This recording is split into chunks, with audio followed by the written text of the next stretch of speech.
Hey, what's up, everybody? Welcome back to Babylon Talmud. Today we're studying Daf Yud Aleph of Masechta Sheqalim. Daf Yud Aleph. Yeah, we wrap up the previous Mishnah talking about what to do with those Mosar Apeiros, that if you could sell them to Hekdesh and try to make some extra money off of that. And then we move on to the next halacha, halacha Gimel, which talks about Ketores. Which is actually interesting. I don't know too much about money laundering, to be honest, but it sounds like there's like a funny little game that you gotta play with regards to Ketores, which we're gonna see over here. Maybe if there are some money laundering experts, they can confirm or deny if this is similar in any ways. But anyways, let's go weiter. We're on Daf Yud Aleph Mud Aleph at the two dots, Lamaise. About 10 lines into the page. Rabbi Akiva Omer in Mistakon Chuli. So Rabbi Akiva disagreed with Rabbi Shmuel.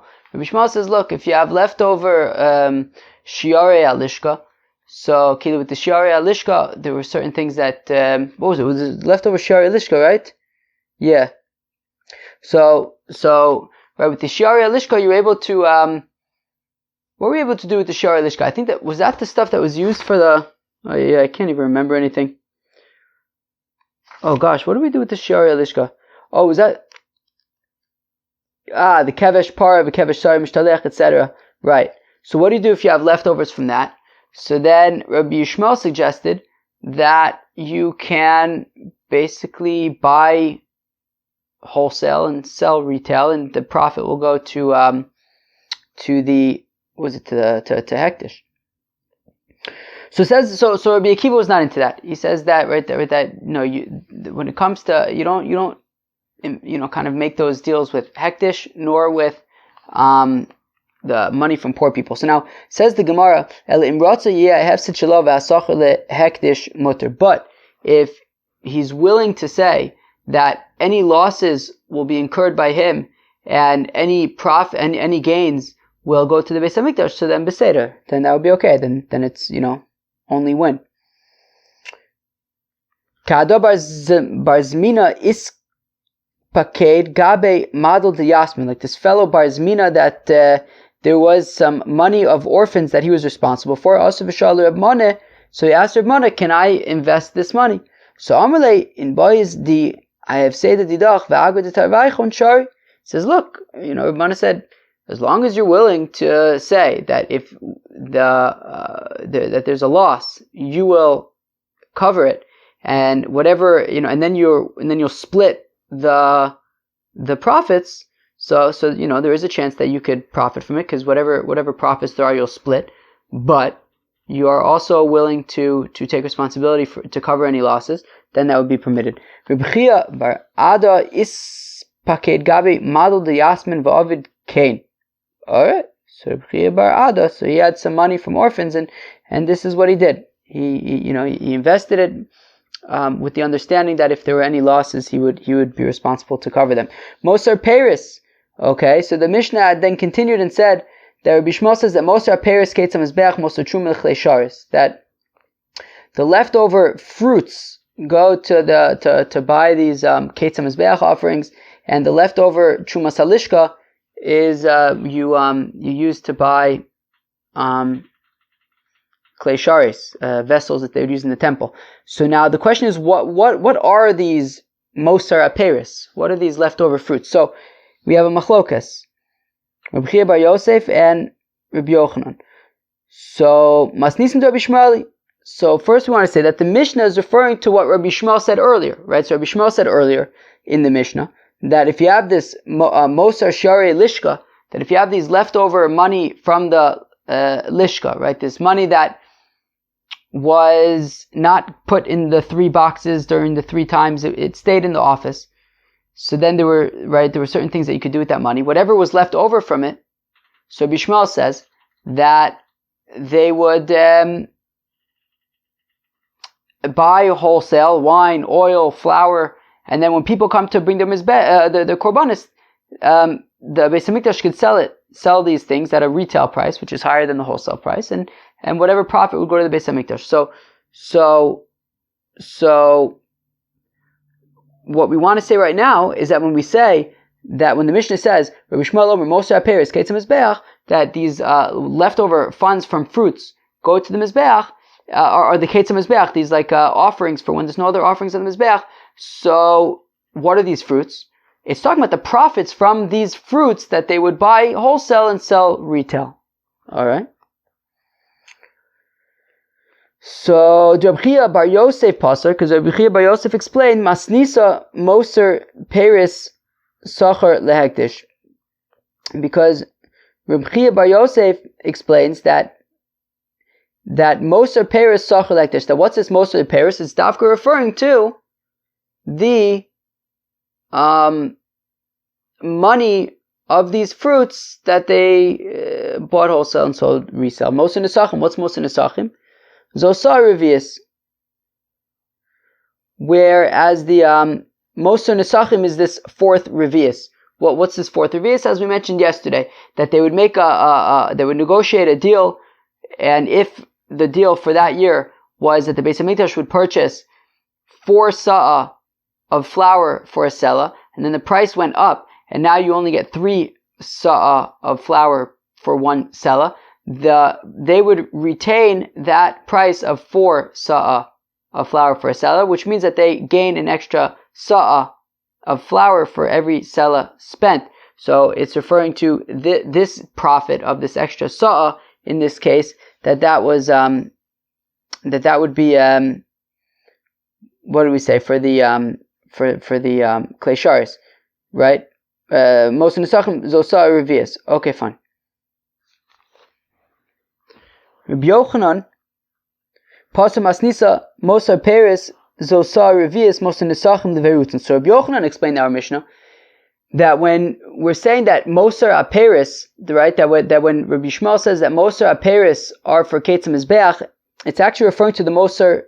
It's referring to the, where am I? Moser Aperis Zosar Revius. That is that 4th sa'ah that we're talking about. And Moser Nesachim, when we say that Moser Nesachim are for the klei sharis, so that's Beirutzen. That's talking about when you have overflowing flour, so then that flour is the profit, is the this extras that we're talking about that goes for the klei sharis. Okay? Right? That when they would provide flour to the Beis Hamikdash, so there would be a little bit more than they needed. So that extra would go towards the klei sharis. But later the Rabbi Chia Bar Yosef leverutzen. But Rabbi Chia Bar Yosef, we said that the Paris are talking about the wholesale retail thing, and the Nesachim. That's what it was, right? Nesachim. Yeah, and the Nesachim is talking about the extra sa'ah. So what does he do about this overflowing, overbrimming flour? Does he not learn that? So Rabbi So Rabbi Chizkiah says no. According to Rabbi Chia Bar Yosef, it's the same thing. When we say that the Nesachim is referring to the 4th sa'ah, it's also talking about meaning the 4th sa'ah of flour. It's also talking about the overflowing flour. All the Inyani flowers. All the Inyani flour. Now the Gemara says that according to Rabbi Chia Bar Yosef, it's very nice. It makes sense. How come? Because a mistakrin b'shel hektish, aflo b'shel anim. Because, so according to Rabbi Chia Bar Yosef, who says that, what are the pairs that we're talking about? We're talking about the pairs that Rabbi Shmuel had mentioned earlier, i.e., when they would take the money and then buy a whole bunch of flour, oil, and wine, and then sell it for a higher price later, and that money would go, the profit would go to the Beis Hamikdash. So we know that Rabbi Akiva, in our Mishnah, Rabbi Akiva argued on Rabbi Shmuel and says, no, we don't invest money of hektish like that. And therefore, it would make sense that Rabbi Akiva and also Rabbi Chanina, right? We saw that Rabbi Akiva and Rabbi Chanina both disagree with Rabbi Shmuel, right? If we look at our Mishnah, Rabbi Shmuel, Moser Aperis Ketzim Mizbeach, Moser Truma L'Klei Sharis. Now Rabbi Akiva argues and says, no, Moser Truma L'Ketzim Mizbeach, Moser Nesachim L'Klei Sharis, and then Rabbi Chanina's Kanakwanim flips it around, Seder. So we see that both Rabbi Chanina's Kanakwanim and Rabbi Akiva argue on Rabbi Shmuel. So that would make sense if you say that when Rabbi Shmuel says that the Moser Aperos is for Ketzim Mizbeach, the Moser Aperos is talking about the leftover, right, the Moser Shiarei Alishka that were invested in the oil, wine, and flour. Right? Right? A mistaken b'shel hektish, aflo b'shel anim. Lefichach zeh v'zeh lo hayu modim b'peris. And that is why Rabbi Akiva and Rabbi Chanina both argue with Rabbi Shmuel, because they hold that you're not allowed to do this. You're not allowed to take hektish and invest it for wine, oil, and flour. Adat to Rabbi Yochanan kasha. But according to Rabbi Yochanan, it's taka a question. Because according to Rabbi Yochanan, when Rabbi Shmuel is talking about Moser HaPeris is Ketzim Mizbeach, he says that that's talking about. He says that the Moser HaPeris is talking about the flour. When the deal with the 4 sa and the 3 sa. But why would Rabbi Akiva and Rabbi Chanina Skana Kwanim argue with Rabbi Yishmael in that case?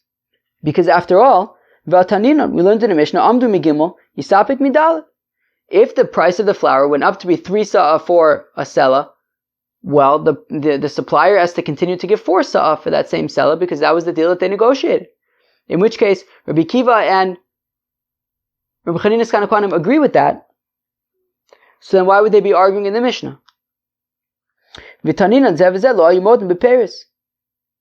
our Mishnah says that both Rabbi Chanina and Rabbi Akiva argued with Rabbi Shmuel regarding the Paris being used for the Ketzim Mizbeach. But if the Paris is just referring to the 4 sa'ah, so then the sa'ah revius, so then what's there to argue about? So the Gemara answers, no, what they disagreed with Rabbi Yishmael in the Mishnah is that Rabbi Yishmael says that the Moser HaPeris goes to the Ketzim Mizbeach, i.e. Rabbi Yochanan is saying that this Moser HaPeris is referring to the sa'ah revius, and Rabbi Yishmael is saying that goes for Ketzim Mizbeach, and what Rabbi Akiva and Rabbi Chanina are arguing is saying that no, it doesn't go for the Ketzim Mizbeach, while they do admit, however, right, that when they agree by the sa'ah revius, that's that it would be used for Klei Sharis.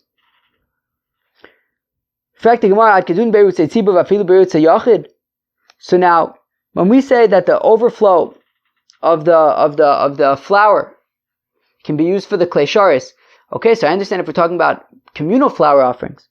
What about personal flour offerings? If we use the overflow, the extra flour from individual flour offerings, would that be able to be used to purchase Klei Sharis? Wouldn't that mean that we're using individual property for the communal Klei Sharis? So the Gemara answers, no, it's like that which we learned the other day. If you have the mother of a Kohen Gadol who made a tunic for her son, the Kohen Gadol, kshera, there's no problem as long as she gives it over to be the property of the tzibur. So here also, that would be fine as long as this individual who's donating his extra flour for the Klei Sharis, is clear that he's donating it to the communal property. Okay, so now we said that the dry, I can understand if you have, I can understand if you have moist over brims, right? Surface tension kind of stuff, right? When the liquid kind of goes above the lip of the utensil a little bit. So in that case, so like if you think about it, when you pour a liquid into a cup, right?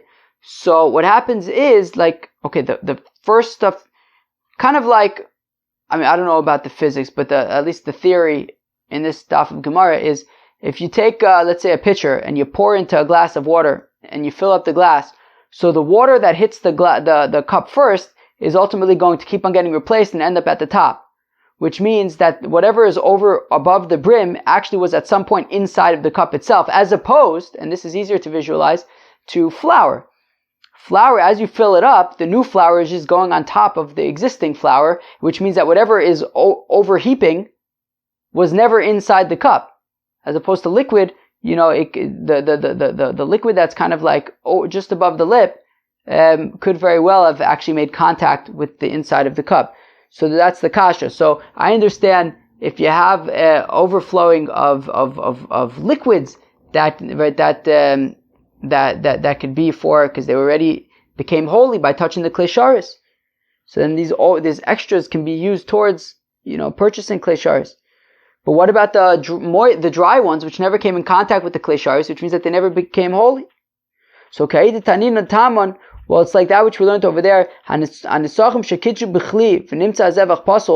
you add nisachim, these libations that became holy specifically in the vessel, and then it turns out that the offering was pasul, and yesham zevar acher yikavenu imo. If there's another offering over there, well, then you can offer these libations with that other offering. V'imlav lanu yufsulu belina, and if not,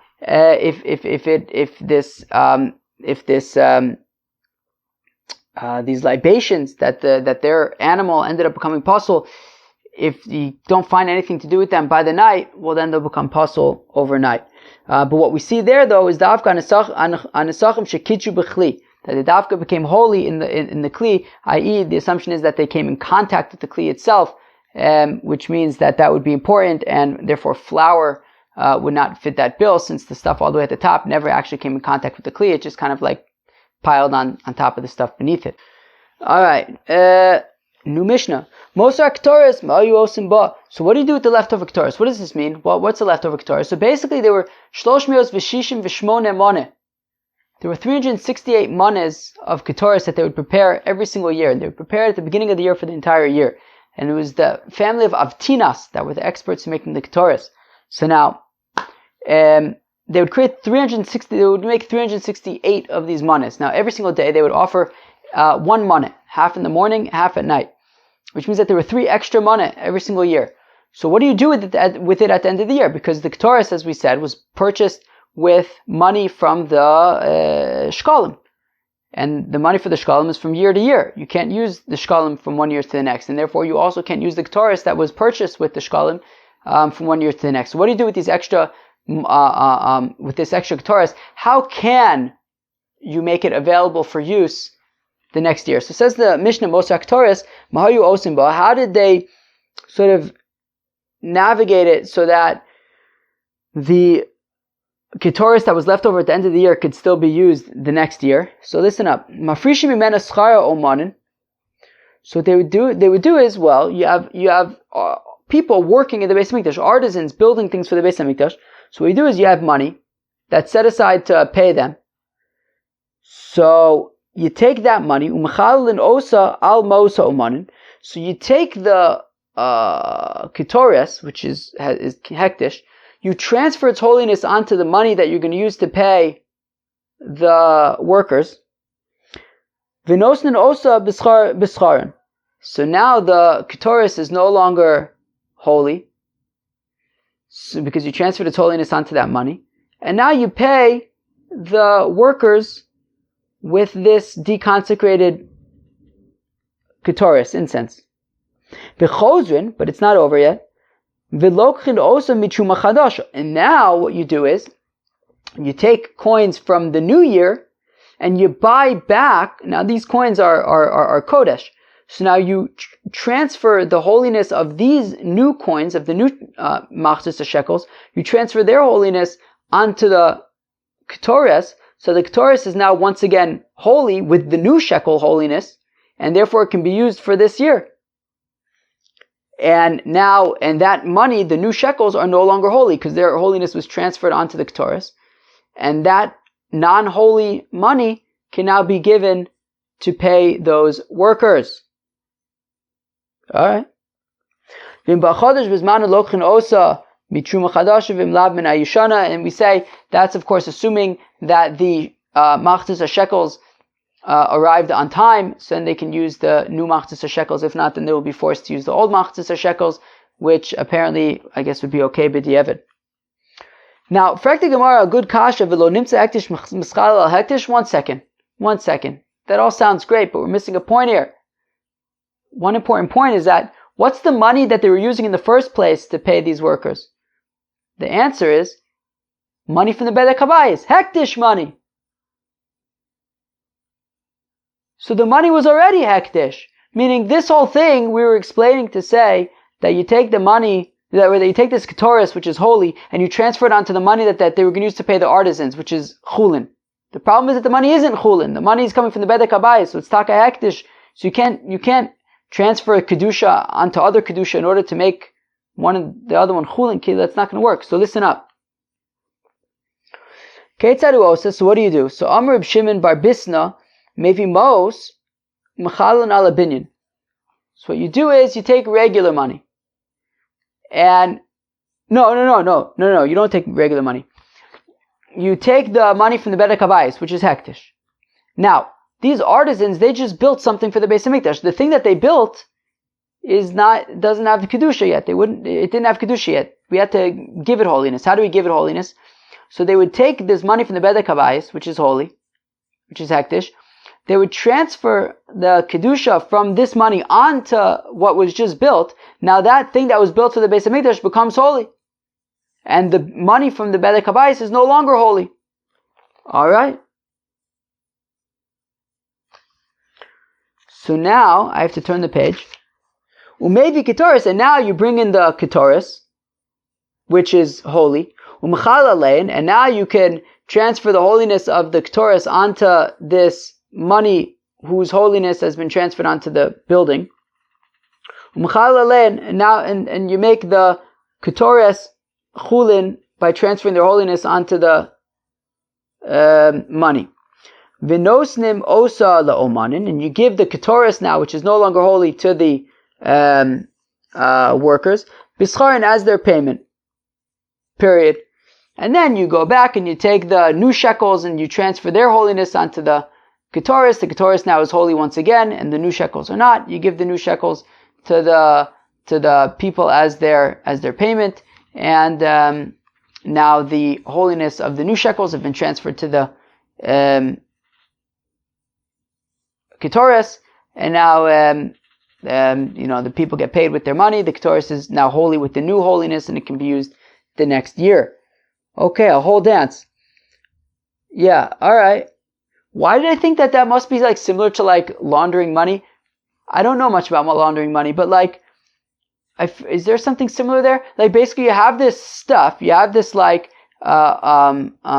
incense, which is from last year, so you can't use it, right? It's like kind of off limits, and you want to make it kosher to be able to use, so you kind of like transfer it onto this, and then you put that there, and you give this to these workers, and then you do that, and magically all of a sudden the same ketoris is clean and laundered and able to be used for the new year. I don't know, is there something similar there? I'll go upon him.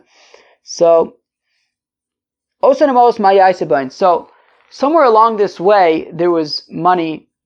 What do we do with it? Which money are we talking about? We're talking about the initial money that, right, so you took money from the Bedek Habayis, and you transferred their holiness onto whatever structure was just built.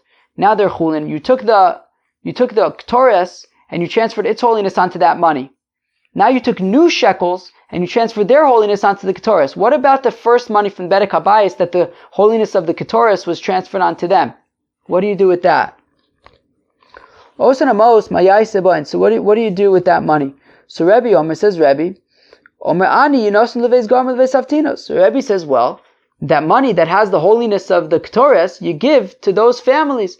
You give to the Beis Avtinas, who were responsible for making the Ketoris, or to the Beis Garmu, who were responsible for the Lechem Apanim, which I guess would be acceptable because Lechem Apanim was coming from the same, I guess at the same level of holiness, I guess, as the Ketoris, because both of them come from the Machzis HaShekel. Shayu Bekin, Bepitim HaKetoris, that they were the experts when it came to the Ketoris. I think Beis Garmu was the Lechem Apanim, Beis Avtinas was the Ketoris, I'm pretty sure. There you go. Pitum Aktoris of Maisa Lechem Apanim as well as Lechem Apanim respectively. Right? Beis Avtinas was Ketoris and Beis Garmu was Lechem Apanim. Amr Shmuel bar Yitzchak ve'enchu chayavin lo'en ba'os misha rishona. But it says Shmuel bar Yitzchak, but that's of course only if Beis Avtinas and Beis Garmu is owed money. Don't just give them the money for no reason. If they're owed money, so then you can use this money and give it to them for their payment. Rebchia bar Ba. Ba'i. So Rebchia bar Ba asks, there's going to be a lot of buzz. There's in general a lot of buzz in Masechta Sheqalim Yerushalmi, but there's going to be another bar Ba, okay? Rebchia bar Ba Ba'i. Alright? What do you do? What do you do if they didn't owe them any money? So now you have this money that has the holiness of Victorious, what do you do with it? So also Rabbah, B'Shem Rebchia, I think bar Ba, B'Shem Rabbi Yossi, something like that. Mekaitzin, there was like some changes there, but the point is, we're going to see the point in a second. Mekaitzin Boenes HaMizbeach, you can use this money for the Ketz HaMizbeach. That you can use this money for the Ketz HaMizbeach. So if you had this money that the holiness of Ketores was transferred to it, and you didn't have to pay anything to the base Avtinos or the base Garmu, so what do you do with this money? You can use it to buy those Ketzim Mizbeach offerings. Now, fact the Gemara, Rabba bar Kohen, Bai Kumi Rab Yosi, Michlef Ashitze de Rab Chia Barba. Taman Tzrichale v'chol Pashtale. What does that mean? It means that you have this Rab Chia Barba who asked and answered his own question, and Rabba bar Kohen wants to know what changed so quickly. On the one hand, Rab Chia Barba says, like, what do you do with this extra? What do you do with this money that has the holiness of Ketores? And all of a sudden he's answering, oh yeah, you use it for the Ketzim Mizbeach. What changed?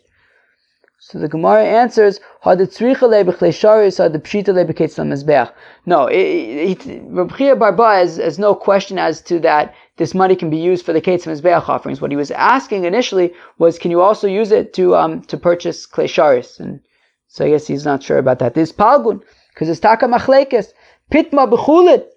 What if you have Ketores that was constructed in Chulin, in something that's not holy?